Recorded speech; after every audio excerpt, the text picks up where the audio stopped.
Hi, friends. It's Pastor Amanda. Well, this week, you are digesting a very difficult text.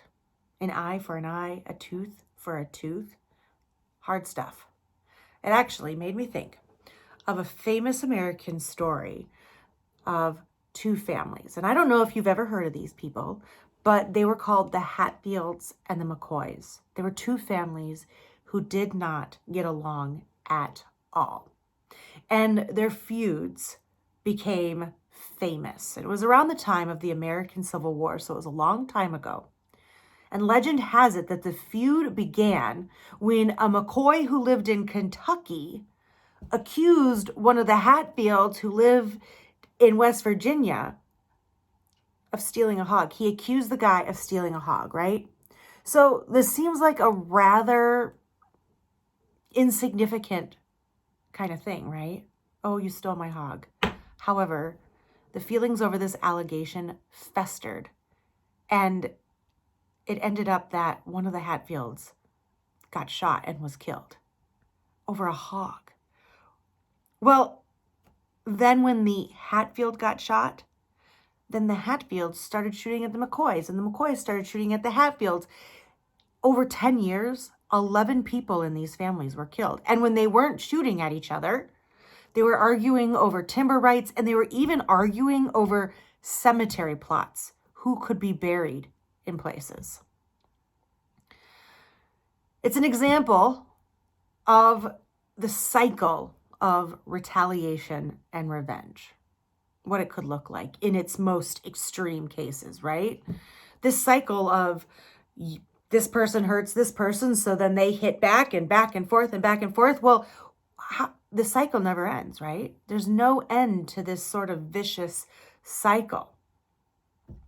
And I would like to believe that the Hatfield and the McCoys are an exaggerated case, but they're not. Because this sort of revengeful kind of thinking, well, it's lived out all over the place. Even in seemingly innocent places, like maybe a preschool room, you see it. Have you ever been watching preschoolers play? Inevitably, if you've got two or more youngsters, they're going to get caught up in some dispute. When the teacher comes over to intervene, you'll hear one of them yell, well, he started it. Like, well, he started it. Like as if this justifies it, right? Even as children, we have a system of justice ingrained in us. When we feel like we have been the victim of some injustice, we can be quick to implement our own system of justice. And more times than not, our system of justice is driven by our emotions. We react, and before we know it, we are caught up in that nasty cycle of reaction and action. Well, he hit me first, so I'm going to hit him back. Well, where does it end? Where do these cycles of hurtfulness end? How many hurtful comments or punches before it can end? The cycle becomes like a prison, and everybody who's involved is held captive. And when you have a system like this or a cycle like this, there's very little room for forgiveness. There's little room for grace or joy or even life. Vengeance or revenge may seem like the thing we want or we need after we've been wronged. But this eye for an eye or tooth for a tooth kind of thinking, it can bring no healing or reconciliation. It simply inflicts the same harm on the other person. And there has to be a better way to live together. And so the reading that you have today shows us just this. Jesus is showing us a better way. Now, what you read today is just one little piece of a much larger teaching that Jesus is doing. I mean, Jesus is teaching us how to live in community, how to be a group of people living together in a community. And the section that you just read is about how we treat people. It's about what do you do when someone smacks you? And maybe your instinct tells you to smack them back.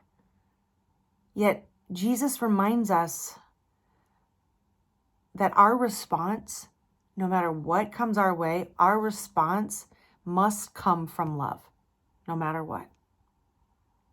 There's nothing loving about getting revenge. So Jesus is saying that when there's that cycle of, well, they hurt me, so I'll hurt them, the only way to break that cycle is with love. And this is really difficult. This is super, super difficult. But love is the only thing that has the power to break broken relationships. We call this reconciliation. Reconciliation is when those relationships that are broken are able to heal. And you need reconciliation for a community to be successful. Jesus is telling us some really hard stuff. He's telling us to love and pray for our neighbor regardless of who they are, even if they're our enemies. And Jesus says we need to pray and love our enemies, for those who hurt us. Jesus is showing us a better way, a more loving way to live together and to treat one another. It's as if Jesus was saying, well, he started it, only this time the one starting the better way is Jesus. Jesus is calling us to be peacemakers and peacekeepers. Each and every day there are ways that we can work peace into the relationships around us. We may say, well, that's too hard. But it is too hard if we rely on our own strength. But we have the strength from Jesus. Jesus loves us. Jesus forgives us, even when we are rotten. And no matter how sweet you are, I know some of you are sweet. I know that you also have your rotten moments. You do. I do. And Jesus still loves you. Jesus still forgives you. And Jesus still moves you to give that love and forgiveness to others.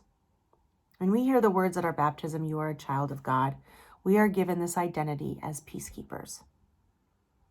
We are given this identity that we all belong to each other. And that when we are grounded in this kind of love and grace, it's our responsibility to respond out of love and grace. And this means we have the power to stop the cycles of revenge. We have the power to create new ways to move towards one another with love and grace. And this is a gift. Thanks for joining me today. Good luck in your conversation. Bye.